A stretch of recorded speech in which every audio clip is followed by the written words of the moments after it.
Shalom! Você está no podcast Exegese e Exposição. Exegese on demand para você. Aqui é o Davidson Bignon. Eu sou mestre em Ciências da Religião, professor de Exegese Bíblica no seminário, pastor congregacional e também publisher editorial. Eu ajudo pastores e líderes cristãos a fazer estudos bíblicos na igreja sem ter problemas com interpretações erradas. Então, se você está pensando em compreender a sua Bíblia com segurança, não deixe de assistir a mais episódios como este aqui. Muito bem, então assine o canal, acione o sininho, curta, comente e também compartilhe.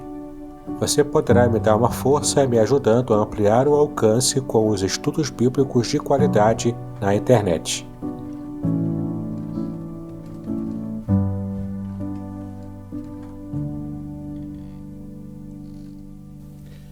Bom dia, meus queridos. Vamos começar a nossa aula de hoje. Aula que foi adiada por alguns domingos, devido às programações, festividades, também às eleições. Hoje vamos falar sobre o livro de Salmos. Vamos estudar sobre o livro de Salmos, algumas características, algumas curiosidades, inclusive alguns títulos que aparecem ali, algumas palavras difíceis, diferentes. Você vai entender o que significa todas essas palavras também, tá bom? Então, mensagem de Salmos para hoje, panorama e análise. Vamos começar aqui com o nome do livro de Salmos, né? O nome usado é derivado do grego salmoi,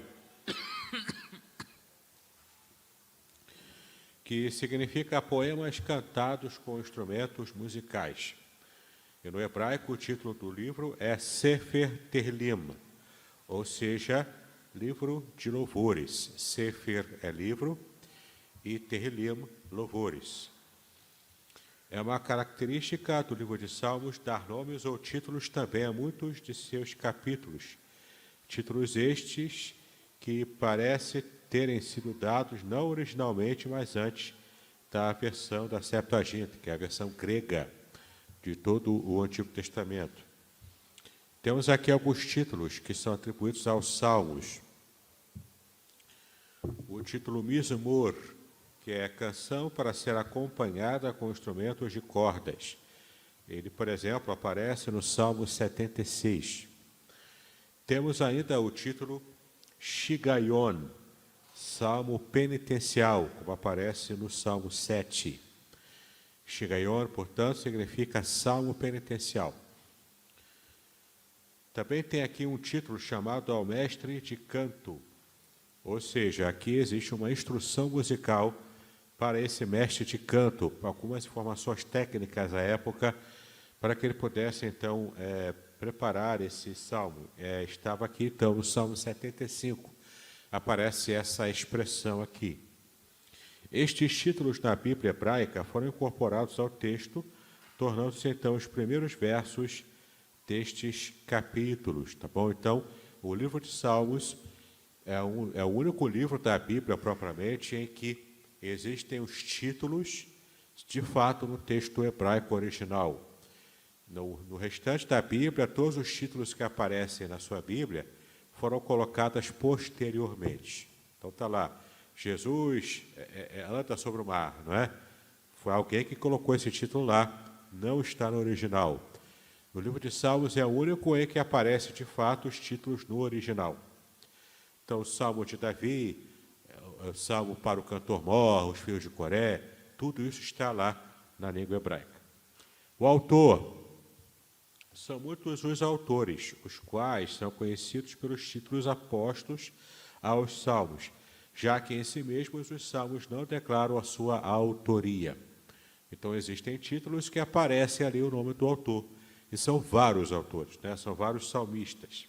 Os salmos são muitas vezes chamados de Salmos de Davi, porque ele foi o autor da maioria desses salmos. Mas entre títulos apostos, informações da tradição judaica, 12 autores desses salmos, né? 12 autores aqui, ó. Davi compôs 73 salmos. 73 salmos atribuídos a Davi. Asaf, que era diretor de louvor no templo e também profeta, ele compôs 12 salmos atribuídos a ele. Temos ainda os filhos de Coré. Coré, portanto, ele teve filhos e esses filhos eram dedicados aos louvores lá no templo mais tarde. Não é? Os filhos de Coré eram cantores e porteiros do templo, compuseram então 12 salmos também. Salomão compôs 2 salmos, que aparecem os 72 e os 127. Emã compôs o Salmo 88, que é um dos salmos preciosos também do Saltério. Etã compôs o Salmo 89. Moisés compôs o Salmo 90. E alguns dizem que ele também possivelmente compôs o 91. Também é uma possibilidade. Já está ali, né? Isso. Jeremias compôs o Salmo 137. Sim, o profeta Jeremias também tem um salmo. Ageu compôs o Salmo 146. Zacarias compôs o Salmo 147. Esdras compôs o 119. E ainda há 48 salmos anônimos, ou seja, salmos que não têm autoria atribuída, ou pelo menos não está ali claramente atribuída a esses salmos.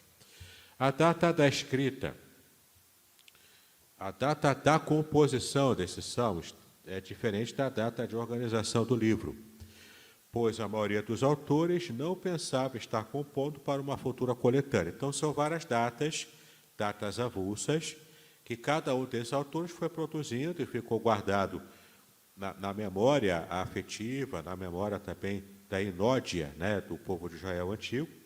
E então, a compilação posterior, ela aconteceu de modo a reunir tudo da tradição judaica e compilar tudo num livro só. Que, na verdade, não é um livro só. O livro de Salmos é composto de 5 livros. A gente vai ver aqui hoje também. São 5 livros que compõem a divisão do livro de Salmos. Para nós, conta como um só, né? Mas na coletânea judaica são 5 livros. Por quê? Porque são salmos que são colocados em 5 rolos diferentes. Então, se colocava assim na organização antiga, naqueles livros que eram feitos em rolo, né? Para poder guardar. Muito bem. Deixa eu ver onde está aqui. As datas de composição são tão distantes quanto Moisés, em torno de 1440 a.C., e talvez Esdras em torno de 450 a.C. também. Ou ainda o Salmo 126 e o 137, que também tem uma disparidade grande de tempo. A história da organização final do Saltério poderia ser resumida da seguinte maneira. Era comum ao povo manifestar-se em ocasiões especiais de grande gozo, com poemas, cantos e adoração ao Senhor. Então, em épocas festivas, os salmos eram cantados, eram entoados, para poder celebrar a Deus, para poder adorar a Deus e celebrar o Senhor. Davi, o rei, poeta e músico, dedicou-se à organização de serviço litúrgico para o primeiro templo. Compôs, então, 73 salmos específicos para o templo, alguns de caráter muito íntimo, como o Salmo 51, que nós conhecemos bem, e outros ainda para louvor público, como o 67 e o 115, mas quase sempre retratando nos livros alguns acontecimentos de sua própria vida. Temos o 13, o 18, o 34 e outros salmos também que são muito pessoais para Davi. Davi é aquele que mais se colocou em termos de representar o que estava dentro da sua alma, do seu coração, nesses salmos muito pessoais para ele. Certamente não foi o primeiro a arrumar o inário para ser usado nos cultos, e é o que nos revela o texto do Salmo 72, versículo 20, que é bom a gente dar uma olhadinha lá. Salmo 72, versículo 20, apenas um versículo.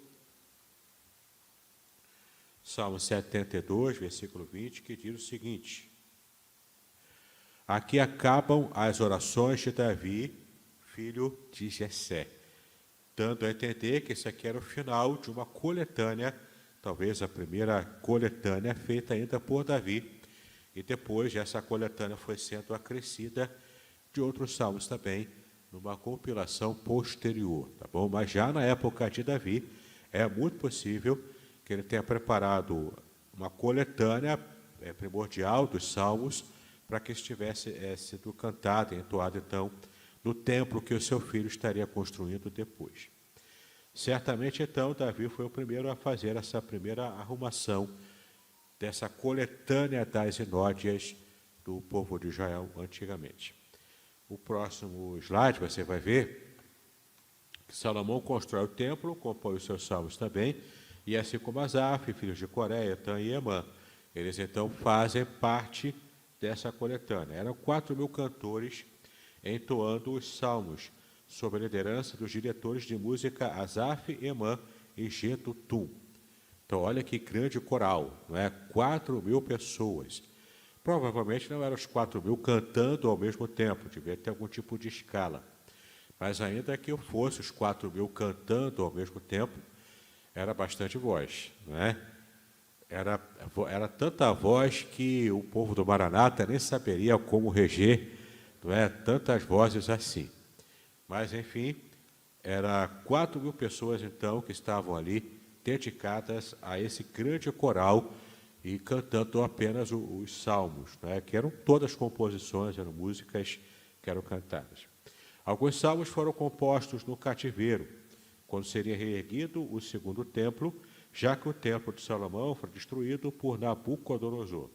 Parece ter sido Esdras, o colecionador e organizador final do saltério, com os 150 salmos que hoje nós temos e hoje nós conhecemos. E um dado curioso é que nas recentes descobertas dos manuscritos de Qumran, os manuscritos do Mar Morto, foi achado um salmo também, um salmo diferente, que não se encaixa em nenhum desses dos 150 que nós conhecemos. E dentro da arqueologia, os especialistas estão chamando, né, deram um título para ele do Salmo 151. Então, se você perguntar, existe o Salmo 151? Sim, existe. Só não está no cânon, não é? Não está em nossas Bíblias. Mas, tecnicamente, ele existe. Ele foi achado na década de 75, né, em 1975, quando foram achados os manuscritos de Qumran. Tá bom?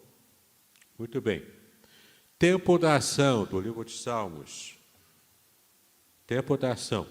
Os salmos são sempre expressões de acontecimentos vivenciados pelos seus próprios autores. Então, ele é uma expressão dessas experiências pessoais dos seus compositores, dos seus autores. E assim, o tempo da ação do livro de Salmos percorre cerca de 1000 anos, indo de Moisés, em 1440 a.C., até Esdras, em torno de 450 a.C. Então, 1000 anos em que os salmos foram compostos, foram sendo cantados e eram, então, apreciados pelo povo de Israel para poder adorar ao Senhor, não é? Era o inário deles, é claro. Versículos-chave, verso-chave do livro de Salmos, é o 150, versículos 1 e 2, conhecidíssimo nosso também, né? Aleluia, louvem a Deus no seu santuário, louvem-no em seu magnífico firmamento, louvem-no pelos seus feitos poderosos, louvem-no segundo a imensidão da sua grandeza. E aqui cabe uma curiosidade que a cabeça de vocês vai explodir agora, seus cabelos cairão, não é? E você ficará assim bastante magnetizado por essa revelação que eu lhe farei, certo? Porque eu descobri isso que meus cabelos ficaram desse jeito, não é? A palavra aleluia não é expressão de louvor a Deus. Não é? A palavra aleluia não é expressão direta de louvor a Deus. A palavra aleluia vem de duas palavras hebraicas, halal, que significa louvar, elogiar, e iá, que é uma abreviação para Deus. E está implícito ali o pronome também. pronome vós ou vocês. Então, aleluia é uma expressão que você fala não para Deus, mas para o seu irmão. Quando você diz, louvai ao Senhor junto comigo, é um convite que você faz para o seu irmão. E então, quando o seu irmão aceita o convite, aí sim vocês começam a louvar a Deus cantando salmos, cantando hinos, adorando ao Senhor. Aleluia, portanto, você não oferece o aleluia para Deus, você oferece o aleluia para o seu irmão. E o seu irmão, depois que ele foi aleluiado, então ele junto com você adora ao Senhor. Deu para entender? Eu sei que você não sabia disso, não é? A partir de agora, você sabe disso, ok? Então você já não é mais inocente, você já sabe agora que aleluia não é expressão de louvor a Deus, ok? Agora você já sabe. Muito bem, vamos seguir aqui. Tema do Salmo. Tema do livro de Salmos. Louvor a Deus em todas as circunstâncias da vida. Coisas boas, coisas ruins, em tudo dá graças. Em tudo cante louvores. Em tudo você tem expressão dos salmos para adorar ao Senhor. Até os salmos imprecatórios, não é? Não deixa de ser também louvor a Deus, onde você expressa a sua raiva, não é? Onde você expressa aquilo que está dentro do teu coração. Até isso aí, existem salmos para você expressar a Deus. Todo o seu conteúdo do seu fígado, não é? Você pode também colocar diante do Senhor. Conteúdo dos salmos. Este é o livro da Bíblia mais lido, conhecido e citado por homens e pelos próprios outros livros das Escrituras Sagradas. Isto se deve, sem dúvida alguma, à abrangência, utilidade, pragmatismo, beleza e profundidade que há em seu conteúdo. De fato, o livro de Salmos é um livro muito íntimo. Ele expressa a intimidade do coração do salmista e também não deixa de expressar também a nossa própria intimidade, nosso próprio coração, nossos próprios desejos. Então, são todas as nossas situações cotidianas encontrando explicações, soluções e também curas. São expressões de ações de graça, adoração, quebrantamento, perplexidade, dúvidas, clamor por libertação, lágrimas e júbilo traduzidos sob a forma de louvor diante do Senhor. De fato, na cultura judaica, eles têm o livro de Salmos como o livro que adora ao Senhor e também que produz cura a todos nós, né?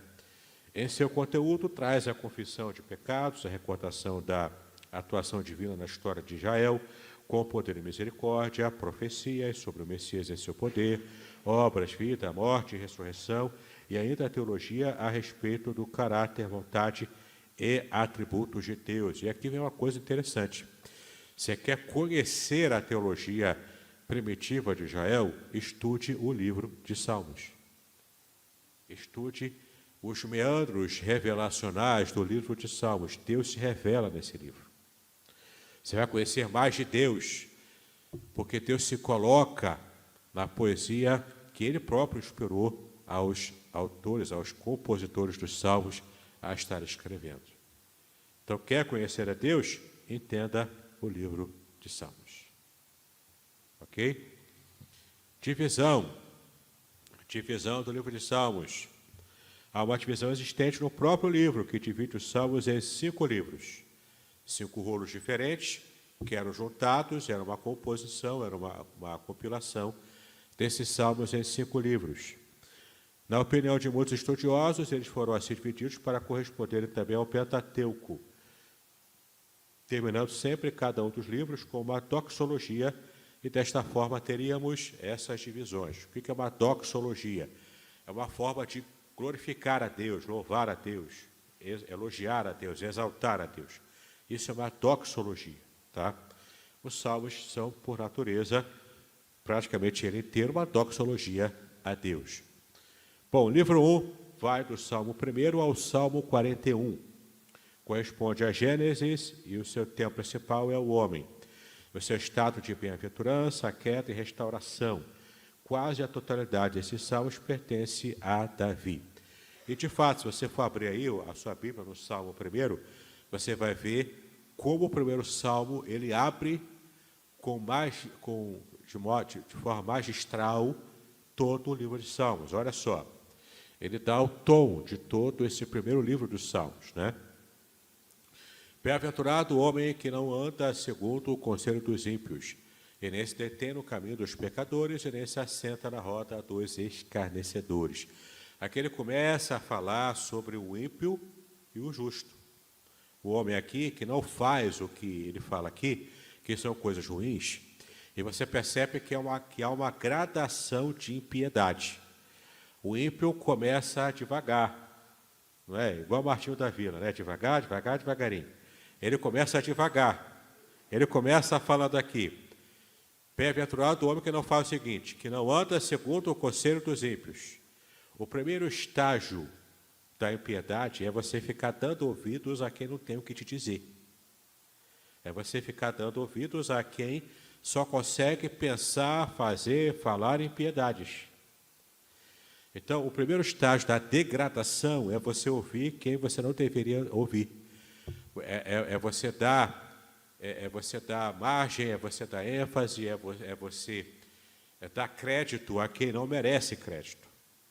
Então, sim, o justo, aquele que teme ao Senhor, ele tem que ter uma atitude diferenciada. Ele não pode seguir ao léu, como todo mundo segue, como o outro lá que também canta, lá, deixa a vida me levar. Não é assim. Aquele que teme ao Senhor, ele tem o compromisso de servir a Deus, de adorar a Deus. Então, ele não segue, ele não ouve o conselho dos ímpios.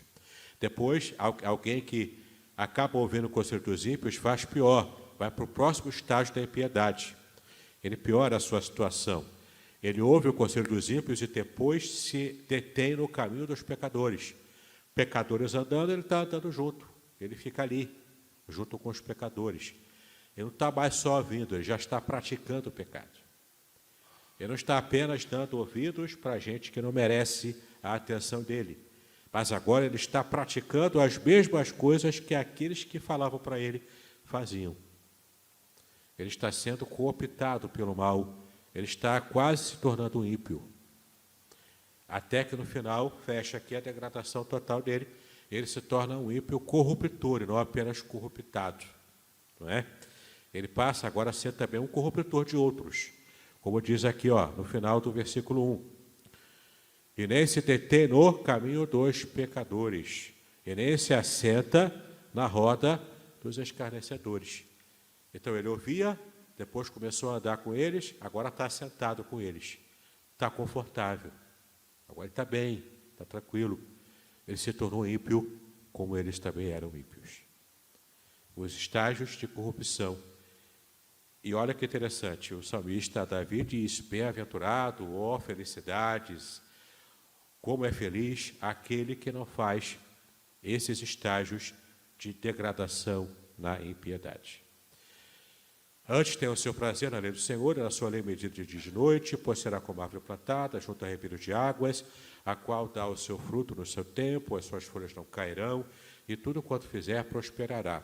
Não são assim os ímpios, mas são como a moinha que o vento espalha, por isso os ímpios não subsistirão no juízo, e nem os pecadores na congregação dos justos. Porque o Senhor conhece o caminho dos justos, porém o caminho dos ímpios perecerá. Então essa é a tônica em geral dos livros poéticos, de modo geral, especialmente o livro dos Salmos. Essa dicotomia, essa polaridade que a Bíblia sempre trouxe entre o justo e entre o ímpio. Essa era a mentalidade da época. É claro que existia também gradação. O próprio Salmo 1 fala dessa gradação. A gradação que vai piorando em impiedade, também existe gradação que vai melhorando na justiça. Tá?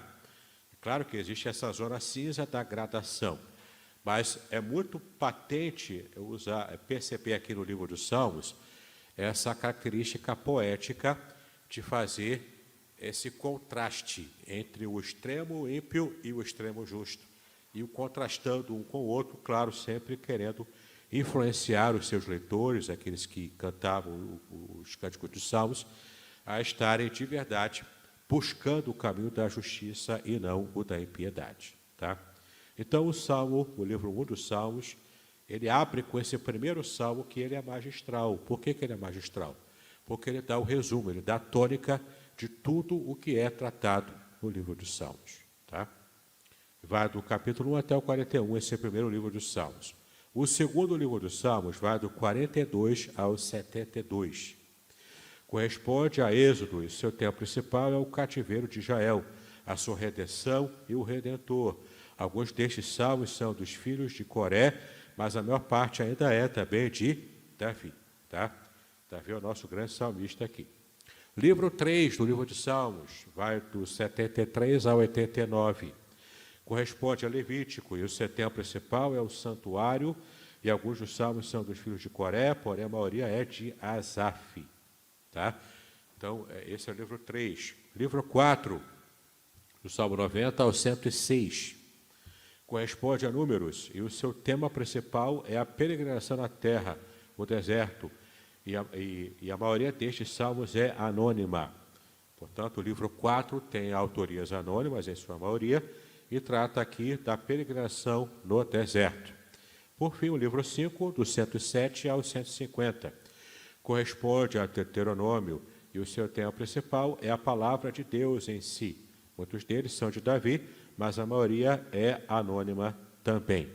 O meu chamado para o ministério se deu com a leitura por curiosidade do Salmo 119.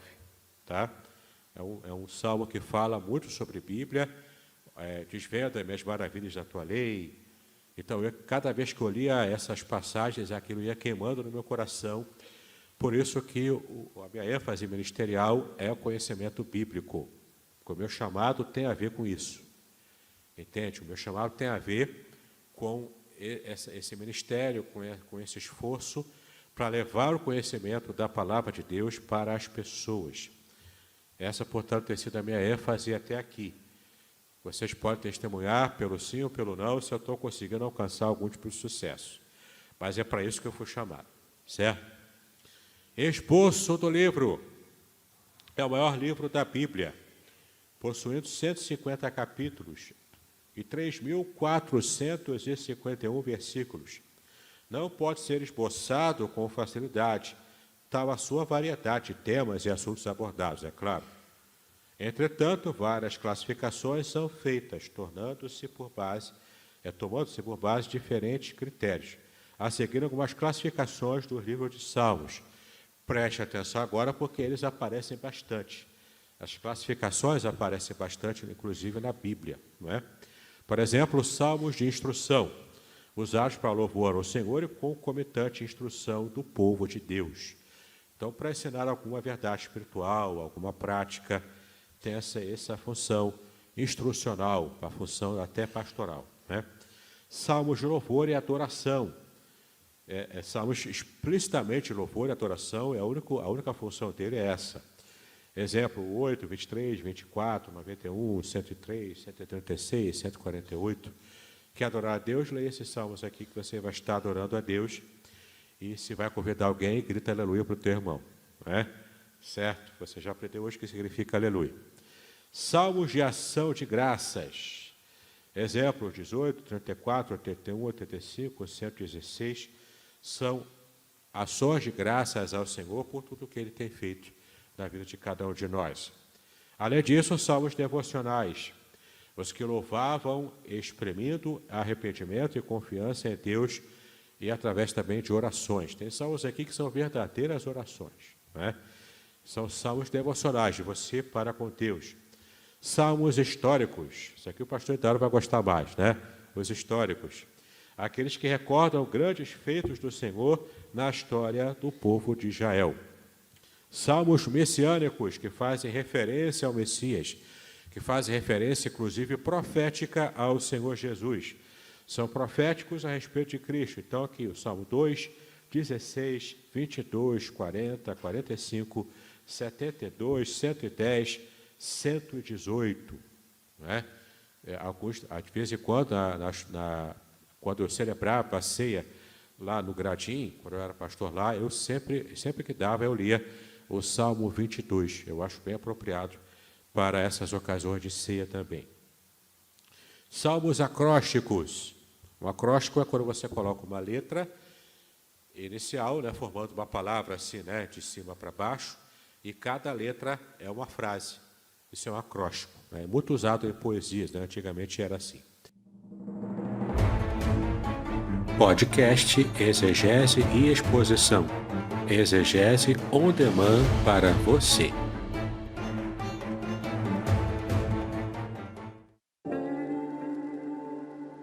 Shalom! Aqui é o Davidson Pignon. Eu ajudo pastores e líderes cristãos a fazer estudos bíblicos na igreja sem ter problemas com interpretações bíblicas erradas. Então, se você está pensando em compreender a sua Bíblia com segurança, não deixe de assistir a mais conteúdos como este aqui neste canal.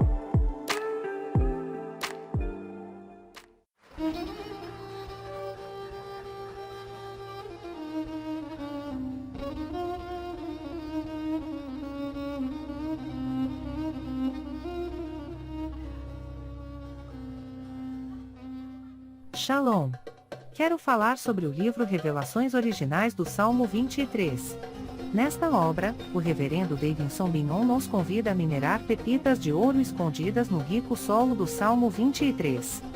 Todo livro é melhor compreendido em seu idioma original, em sua época original e em seu local original. Estamos distantes dos três no que diz respeito à Bíblia. Assim como o pastor guia as ovelhas, o reverendo tomará pela mão e o guiará em todo o trajeto para entender o Salmo 23 com todas as suas nuances que, infelizmente, se perdem em português. Numa época onde se tenta falsificar o sentido das escrituras utilizando os idiomas originais, o reverendo Pignon nos traz uma tradução correta do Salmo, e uma interpretação sóbria, sem exageros dos termos em hebraico que sofrem prejuízo na tradução para a língua portuguesa. Coisa horrível é comprar bijuteria pensando ser joia rara. Aqui não é o caso. Realmente você aprenderá a minerar pepitas de ouro com este livro. As minhas já estão guardadas no cofre. Você se surpreenderá e se emocionará com a profundidade dos sentidos das palavras do Salmo 23.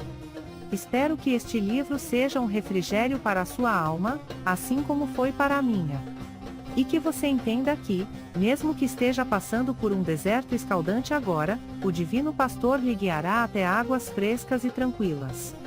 Assim, para ter uma boa leitura, acesse o link na descrição.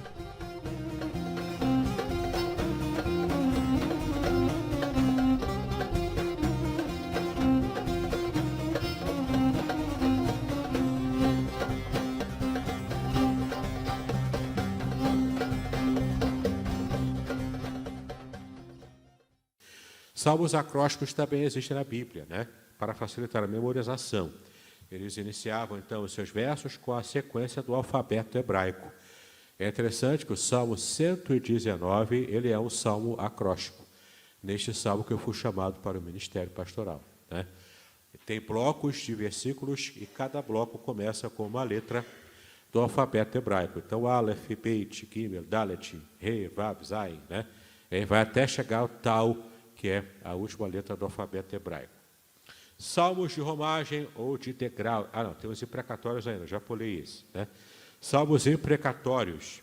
Eles impetravam maldição do Senhor sobre os inimigos do salmista, do povo e também do próprio Senhor, não é? Esse salmo é proibido para menores de idade, certo? Por quê? Porque ele é bem puxado, né?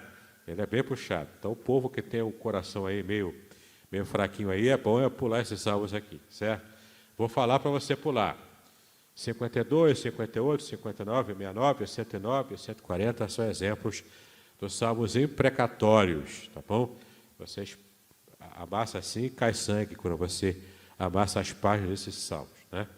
Salmos de romagem ou dos degraus eram cantados quando o povo voltava do cativeiro e quando atualmente subiam ao templo em Sião para as festas, né?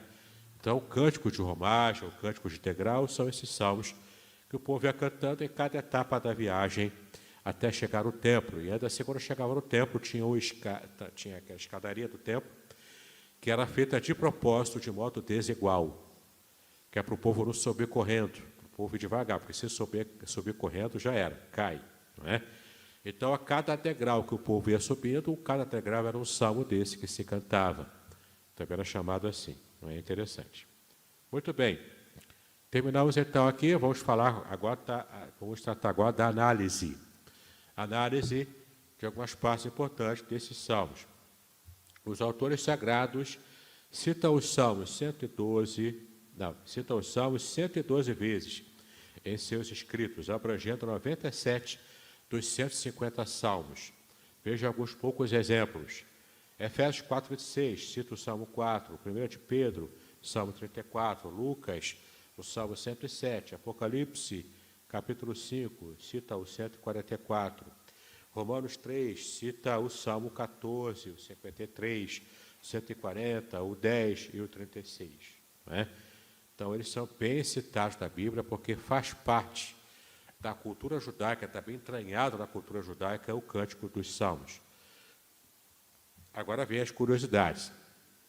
A palavra selá significa o quê? Você já viu selá na sua Bíblia. E você fala, selá, sei lá o que é, não é? Mas você sabe o que é agora. Selá significa, aparece cerca de 70 vezes nos Salmos, pode ter vários significados. Temos aqui, mudança na melodia do acompanhamento, para quem estava tocando lá, né, para o Gazinho tocar lá o violão, tinha lá uma anotação para ele, era o selá. Pausa musical com descanso para as vozes, também era possível. A voz cansa, não é? Estou com a voz cansada. Falei ontem de 9 da manhã até 5 da tarde, dando aula de hebraico no seminário. Então, a voz está esganiçada, não é? Mais ou menos também, né? Mas, enfim, eu estou sentindo aqui.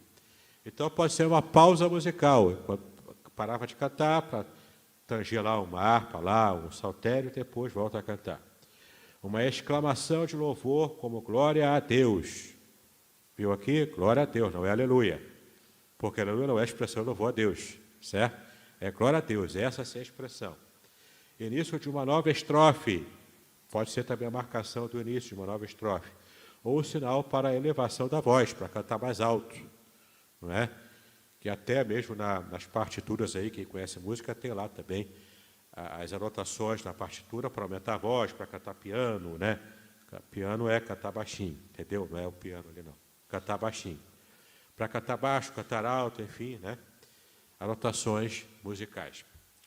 3 aí, deixa eu adiantar aqui. A palavra aleluia deve ser traduzida como louvar ao Senhor.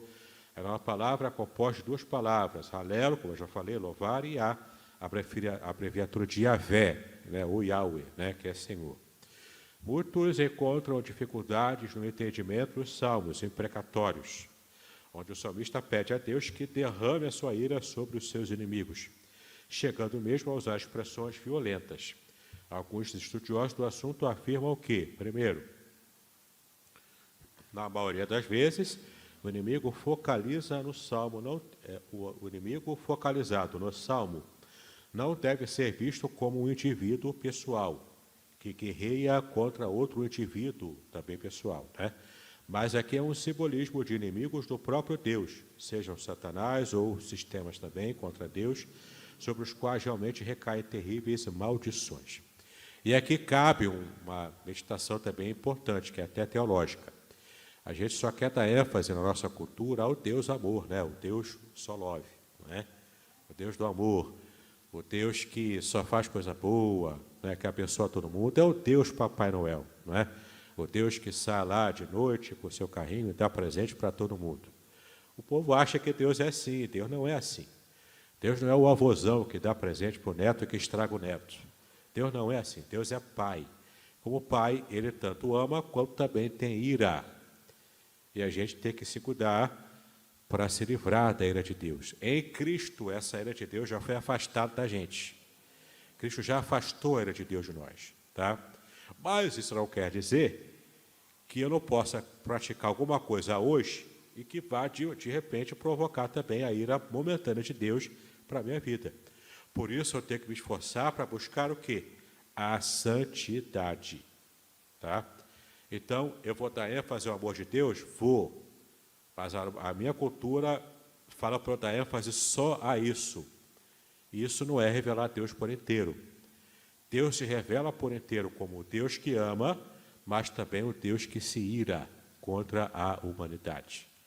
Tá? E eu preciso também dar ênfase a essa verdade, seja na minha pregação, seja nos cânticos que eu vou cantar na igreja, nas minhas conversas, né? Eu tenho que me lembrar de que Deus também se ira. Deus também é um Deus irado.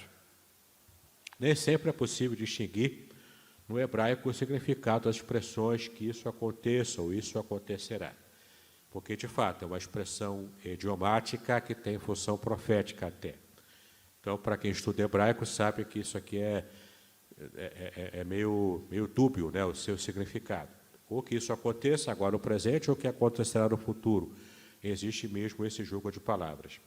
Desta forma, o que é expresso como desejo do salmista pode ser, na verdade, um anúncio profético do que Deus fará caso determinada nação ímpia permaneça submersa, totalmente submersa no seu caldo de impiedade, né, que é um caldo amargo que ninguém quer provar, certo? Próximo aí, os salmistas não estão vivendo sob o espírito do Evangelho, mas sob a antiga lei da retribuição de Levítico 24. Também é uma outra forma de você entender os salmos imprecatórios. Stanley Ellison, em seu livro Conheça Melhor o Antigo Testamento, afirma que os 5 salmos finais, que dos 146 a 150, dão ao livro de Salmos o seu clímax de encerramento e síntese. Cada um desses capítulos começa e termina com aleluia ou louvai ao Senhor. E, de fato, nós temos aqui no próximo slide, que você vai ver aí, uma síntese desses salmos aí, né? O Salmo 146, quando louvar ao Senhor, enquanto eu viver. No 147, por que eu vou louvar ao Senhor? Porque é bom e amável louvar, cantar louvores ao nosso Deus. O Salmo 148, quem vai louvar ao Senhor? Toda a criação, todos os povos. 149, onde eu vou louvar a Deus?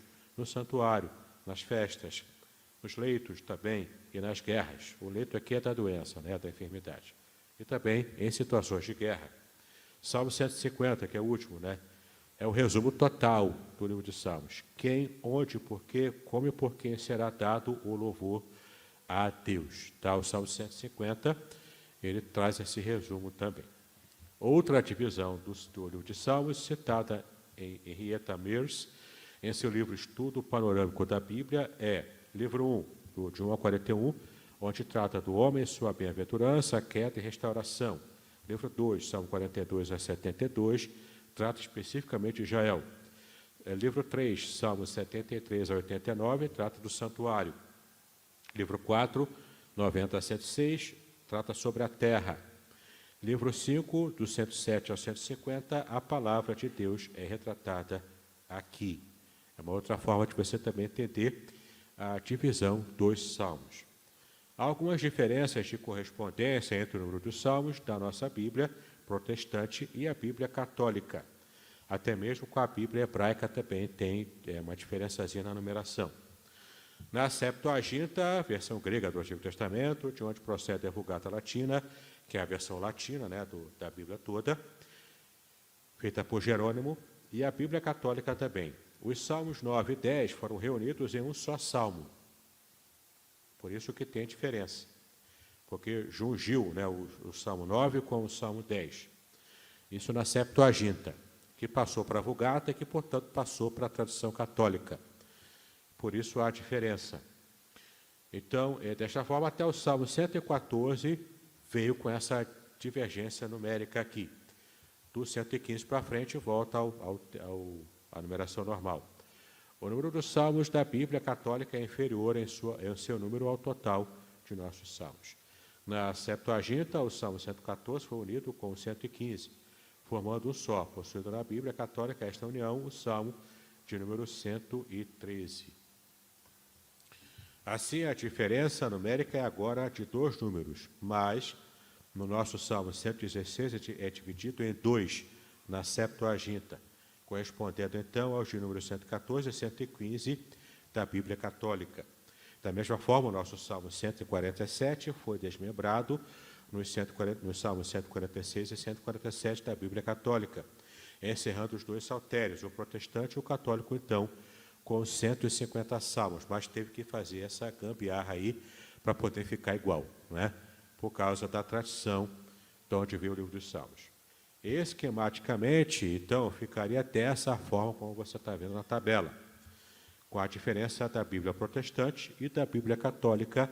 Depois que você receber o PDF, que vamos colocar lá no grupo da igreja, você vai poder ver com calma e comparar na sua Bíblia com aquela Bíblia do Papa que você tem lá na sua casa, pegando poeira, abre e leia para fazer a comparação. Tá? Cristo no livro dos Salmos, para a gente fechar então o nosso estudo. Cristo em Salmos. Um dos temas predominantes dos Salmos é o tema do Messias. Cerca de 10% ou 16% dos Salmos podem ser classificados como salmos messiânicos.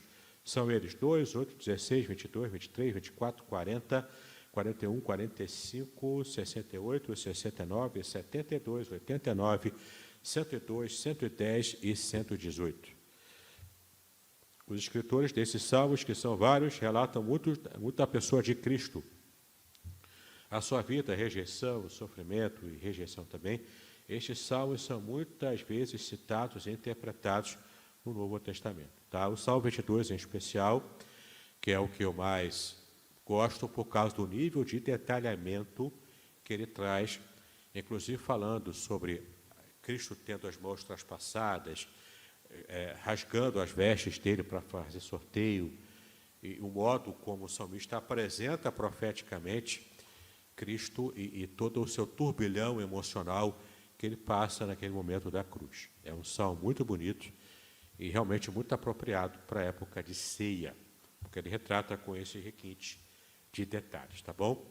Nossa bibliografia, como sempre, a Bíblia Sagrada e o livro de Ângelo Gagliardi Júnior, que estamos usando em nossa série, tá bom? Muito bem, terminamos aqui o nosso conteúdo. Quem tiver dúvida, levanta a mão, fale agora ou cale-se para sempre e aguarde que vai chegar o microfone aí. Já que você está perto de Pedro aí, manda Pedro primeiro, depois aqui o seminarista, tá bom? Vamos lá. Faça a sua pergunta. Não é bem nenhuma pergunta. Eu estava assistindo a aula aqui e quando a gente para ver os salmos, tem 3 aspectos dele que são muito interessantes para a vida da igreja hoje. A gente parar para pensar que o salmo, a gente citou a questão do salmo histórico, como que os salmos eles não deixam de ter para nós um caráter pedagógico. Quando a gente olha para o salmo, a gente vê um contexto histórico, a gente vê Davi escrever salmos, e naquele mesmo momento ele estava sofrendo perseguição da família. Então a gente vê como que isso foi se refletindo na história da igreja com o curso do tempo. Como que louvores, trazendo para o nosso contexto, eles foram utilizados em caráter pedagógico, em caráter proclamatório da palavra também. Considerando que até um determinado período da história, ter uma Bíblia em casa não era possível. A forma de passar conhecimento bíblico para filhos, para os pais, era através da entoação de louvores. E a gente vê esse também, caráter... além da via oral, né, da fala oral, também os louvores. Exatamente, a gente vê isso nos salmos, a gente vê isso na história da igreja. Exato. Outro aspecto também que é muito interessante é como que o Salmo, ter um livro de Salmos na Bíblia, mostra para nós a importância da igreja louvar. Se nós parássemos para pensar, um dos poucos momentos da liturgia onde a igreja como um todo consegue atuar junta é durante o louvor. Na reunião de oração, eu me reúno com 2, 3, 4 irmãos e oro naquele pequeno grupo. Mas a partir do momento que todos oram em voz alta ao mesmo tempo, fica uma coisa confusa. O momento da pregação da palavra, o pastor está pregando a palavra e a igreja ouve. Agora, o momento do louvor é onde todos conseguem levantar as suas vozes ao mesmo tempo. Então, veja como é importante para a igreja esse aspecto do louvor. E, por fim, a gente precisa entender também como que o Salmo, para nós, o livro de Salmos, ele é uma fonte muito boa de palavras e de recursos acerca de Jesus, acerca do trato do homem com Deus. Se a gente for parar para pensar, Jonas, no momento em que ele salmodia ao Senhor, ele não está trazendo palavras inéditas que vieram ao coração dele depois de ter sido engolido pelo grande peixe. A doxologia, a adoração de Jonas, é baseada em diversos trechos dos Salmos. O próprio Jesus Cristo, ele cita Salmos, ele cita outros trechos da palavra de Deus. Deus meu, por que me desamparaste? É nada mais, nada menos do que uma citação do Salmo 22. Então a gente vê que o livro de Salmos não é só simplesmente uma página da Bíblia para a gente ler, ele é vivo, ele é uma fonte. Eu não sei como me referir ao Senhor, posso chamar Deus de Ele na hora da adoração? Vê como é que Deus é tratado no livro de Salmos, como é que Ele é adorado pelo povo de Deus. Quais adjetivos eu posso usar para me referir ao Senhor? Olha para o livro de Salmos e está lá os adjetivos que eram atrelados ao Senhor na hora da adoração. Então a gente tem o livro de Salmos como uma fonte riquíssima para a gente elaborar os nossos louvores, para a gente elaborar a nossa adoração pessoal, para a gente entender a importância da igreja louvar. O momento do louvor não é o momento do grupo de louvor cantar e a igreja estar ouvindo, porque o pessoal do louvor tem a voz afinada, sabe tocar o instrumento bem. Não, o momento do louvor, ele é o momento da igreja. A igreja precisa olhar para o livro de Salmos e ver que é importante que ela levante e cante junto. Exato, é um canto congregacional. E não apenas os salmos didáticos, né, que tem o caráter didático, não apenas o masquil, né, masquil em hebraico significa isso, salmo didático. Mas os salmos em si, eles têm muito da teologia de Israel ali. Então, é a reflexão que o Pedro fez, né? Precisamos também levar a sério o tipo de teologia que está revelada nas letras dos cânticos que nós cantamos hoje. Porque é didático, não adianta nada o pastor pregar contra uma doutrina errada e no louvor, depois da pregação, cantar afirmando a doutrina errada. Então, é antididático, certo? Aqui, ó, querido, o seu Nélio está aqui. Se alguém quiser mais, levanta a mão que o microfone chega aí. Hoje o rock está diferente, né? Mas ele está aí também. Diga aí. Pastor, uma dúvida referente à formatação do livro de Salmos.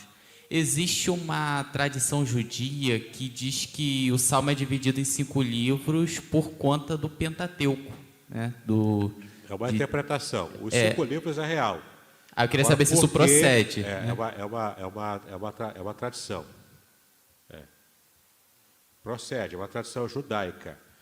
O fato ele é dividido em 5 livros, de modo prático, porque eram 5 rolos que se juntavam, rolos menores que se juntavam para fazer uma coleção. Agora, o modo ideológico, se é para poder fazer frente ao Pentateuco, essa é uma tradição judaica. E nem sempre a tradição judaica ela é baseada em algo concreto. Ela é baseada em interpretações até bastante folclóricas até. Tá? Diga, meu irmão. São 2 observações. Salmos não é capítulo. Salmos são números. E o Selá é pausa para pensar. Selá tem várias possibilidades aqui. Você viu aqui, né? São várias possibilidades, não é uma só. Entendeu? É uma pausa musical, muito provavelmente. Diga, Dailza. Era isso que eu ia falar, pastor. É que eu aprendi que essa palavra selar, ela é uma pausa para a gente prestar atenção naquilo que a gente está lendo dentro do Salmo. Sim. Se isso é certo, se é sim. É uma das possibilidades, não é a única, mas é uma delas, sim. Entendeu? Para você pensar, meditar, refletir, né? Coisa que a gente não gosta de fazer hoje, né? Hoje é tudo tão rápido, para cá, a gente não para para pensar em nada. Certo. Né? Vamos lá, mais alguém quer perguntar? Aqui, o pastor Edauro.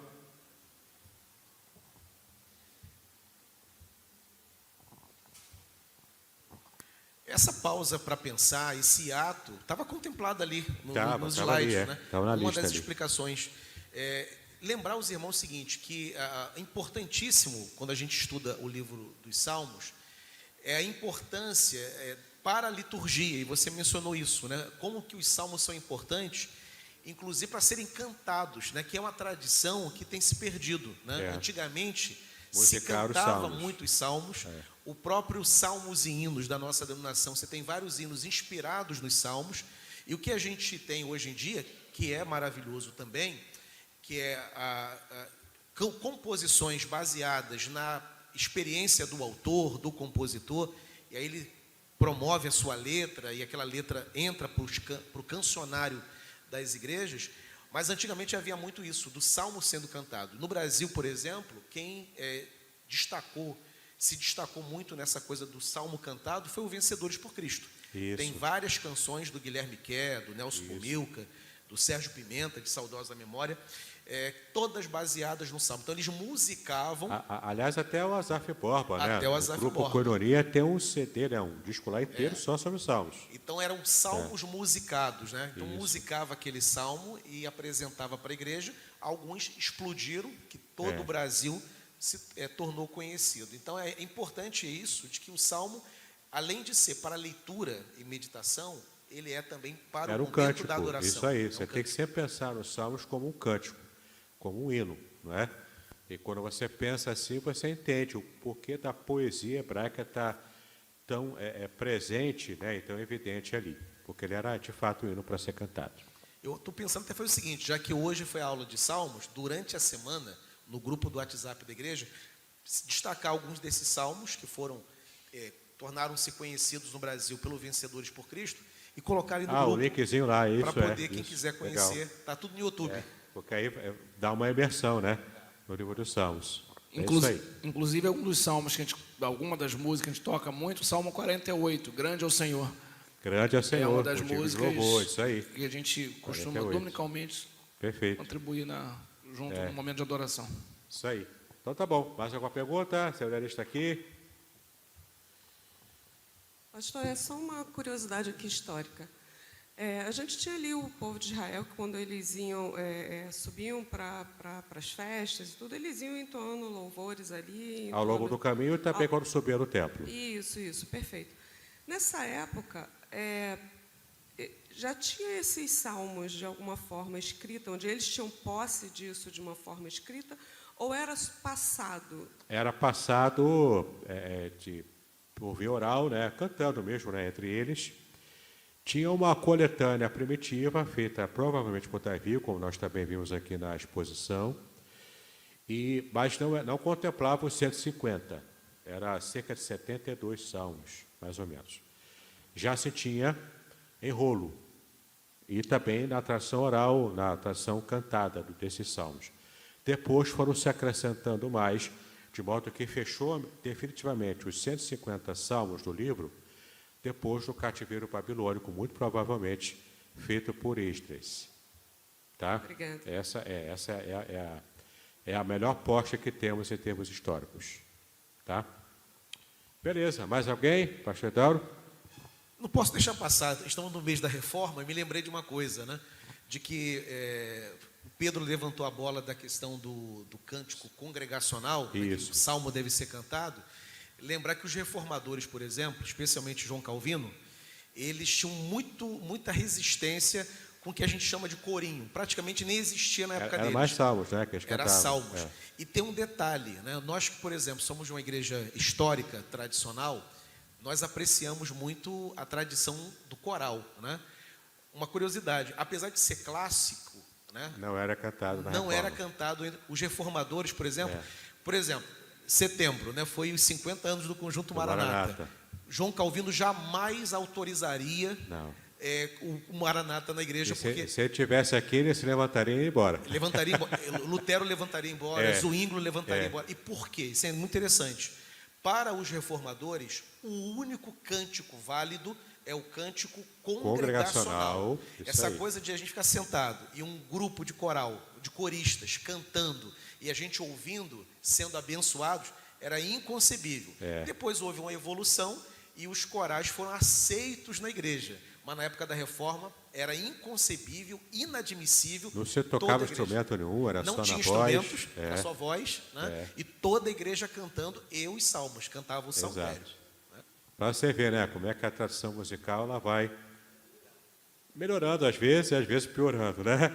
Mas nesse caso a gente entende que melhorou. Que melhorou, né? Com certeza. Muito bem. Mais alguma pergunta? Podemos fechar? Podemos ir almoçar? Tudo tranquilo? Amém. Ela já está... crente adora comer, né? A outra ali já está dando glória a Deus ali, né?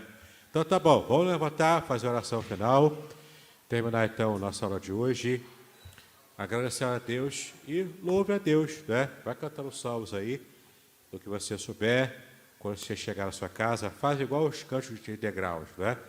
Vai cantando enquanto vai chegando em casa, certo? Pai, nós te louvamos e te exaltamos por esse conteúdo, pelo livro de Salmos, que tanto nos abençoa a humanidade, Senhor, desde o momento em que ele foi criado, ele foi compilado, até hoje, os dias de hoje. O livro de Salmos trazem bênção, trazem cura, testificam também do Senhor Jesus, ó Pai, em seus textos, em suas composições.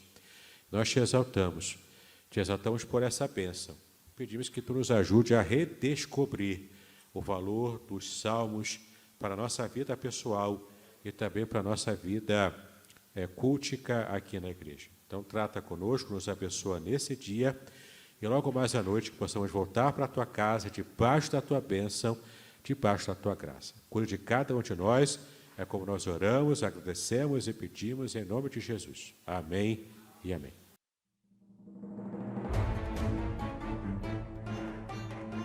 Muito bem, agora eu gostaria de ver a sua participação. Entre em contato comigo, compartilhe a sua experiência comigo e quem sabe até se você enviar em formato de áudio, eu possa aproveitar a sua experiência para apresentar no próximo episódio do podcast Exegese e Exposição. Eu sou Davidson Pignon e eu ajudo pastores e líderes cristãos a fazer estudos bíblicos da igreja, sem terem problemas com interpretações erradas. Se você então está pensando em compreender a sua Bíblia com segurança, não deixe de assistir a mais episódios como este aqui. Então, assine o canal, acione o sininho, curta, comente e também compartilhe. Ajude-me a ampliar o alcance com estudos bíblicos de qualidade na internet. Que Deus abençoe os seus estudos, paz e bênçãos sobre a sua vida.